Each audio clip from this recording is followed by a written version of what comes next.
Let's head back to Canon Films territory for another Chuck Norris film. Let's get into it.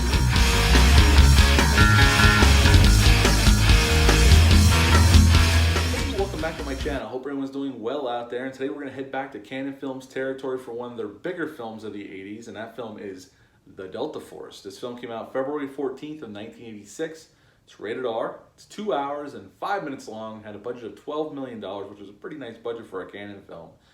And upon release, it made $17.7 million. Now, the reason why the budget might have been a little bit higher was none other than Menachem Golan directed this film, and he's one of the producing partners from Canon Pictures. Now, Menachem Golan was a huge Israeli filmmaker. He produced many films, directed many films, and this is one of their bigger pictures in the 80s that he directed. Now, next year, he also directed Over the Top with Stallone, which I love that film, and I'll review that one sometime down the line. So yes, he was directing this film. That's probably why the budget's a little higher than most of the other films. And this is a Chuck Norris starring vehicle. He plays Major Scott, although he's not Major at the beginning of the film, but he becomes a Major later on in the film. And Lee Marvin's in this film as Colonel Nick Alexander, but Lee Marvin wasn't originally supposed to play that role. Charles Bronson, who was a Canon staple in the 80s, was supposed to play that role. They even had posters made up with Charles Bronson and Chuck Norris on them when they were trying to sell it, pre-sell it overseas. But sometime before production started, Charles Bronson dropped out for whatever reason, and Lee Marvin came on. Now, this was Lee Marvin's final film. He actually died August 29th of 1987 at 63. And Lee Marvin was a legend in this in the movie business, and yeah, he was ill at the time, and you could tell during the film he's a little slow. He's still good, but he's a little slow. This film does have a really good cast. Even after these two actors, you have Robert Forster, who's always fun to have on screen, playing Abdullah. Yes, Robert Forster plays a Middle Eastern terrorist in this film, and he's awesome. George Kennedy, who's always good no matter how shitty the film is around him. George Kennedy is always great when he's on film. He plays Father O'Malley. He is on the 747. It gets hijacked by these two terrorists, and then later on more terrorists. Robert Vaughn's in this film, and he plays General Woodbridge, and the great Shelley Winters is in this film as well, and she plays a hostage on this aeroplane. Now, this film is based off of a real-life hijacking from 1985. TWA Flight 847 was hijacked, and they based this film off of that hijacking. And basically, they wanted to show the heroism of the United States military and the Special Forces unit, the Delta Force. And basically, at the beginning of the film, we see the Delta Force on a mission, and they lose some guys, but they make it out, and Chuck Norris's character retires. Not too long after this, we see Robert Forster's character and this other terrorist board his plane, and they take it over because they have an agenda, and the Delta Force is called into action, and Chuck Norris's character is called back into service, and they go to the Middle East. They're in Beirut, Israel, somewhere else too, I can't remember.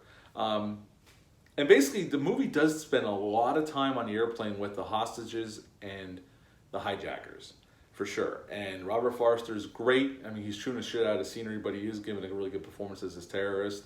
And they even get into like the terrorist problems with the Jews, because they single out the Jewish people on the plane during the film, and so that's played up as well. And there's there's 3 Navy divers on the plane, and they get signaled out from these terrorists as well. And we do spend a lot of time with the hijackers and the hostages, for sure. They definitely play that up, and they're trying to make, I don't know if they were trying to make a big political statement, but they were definitely focusing on the hijacking.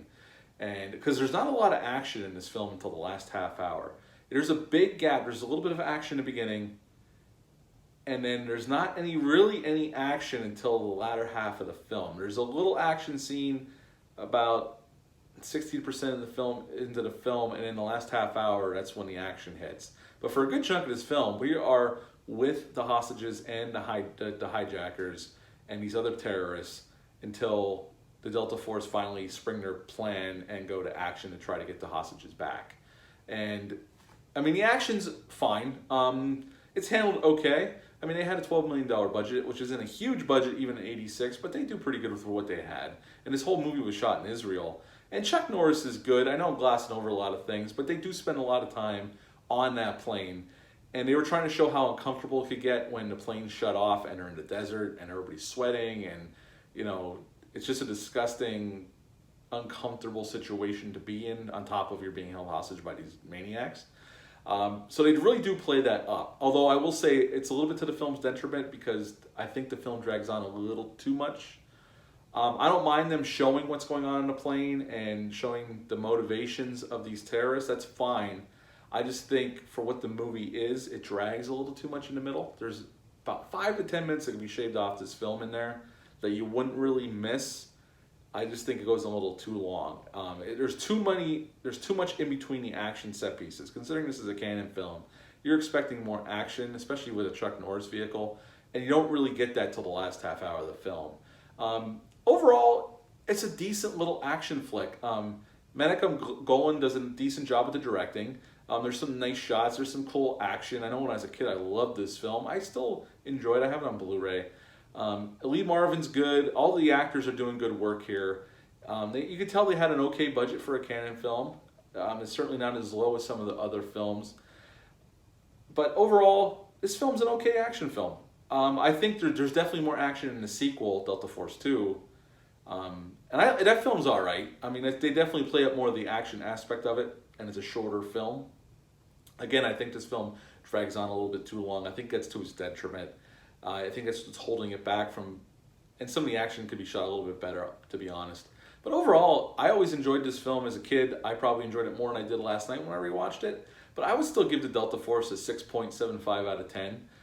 It's a film, and I like the score by Alan Silvestri, the electronic score that he made, and the theme song for the Delta Force. It's stuck in your head because it plays a lot during the film whenever they show up or whenever something heroic's about to happen. And it's definitely something you remember. I always remembered the score about this film, even if it had been a long time since I saw it last. So that's definitely a memorable score for sure. Overall, again, it's a decent little action film. I don't think it's great, but I think it's an enjoyable little action film that spends a lot of time with the hostages, a lot of time with the hijackers, and that's fine. I still think the film could have cut. They could have cut 5 to 10 minutes out of this film, and you wouldn't even have missed it. But overall, it's still a fun film from Canon Films. And I gave it a 6.75 out of 10. What are your thoughts on the Delta Force? Leave a comment down below. Let me know. Do you like this one better or the sequel? I'm iffy. I got to rewatch the sequel. I haven't seen it in years. I do know there's a lot more action in the sequel. I got to give that a rewatch. But yeah, this is definitely a decent little film. Hit the thumbs up. Hit the subscribe button. Share this video. I greatly would appreciate that. I'll be back later in the week with another review. Until then, I hope you're all doing well out there. And I'm just going to say bye.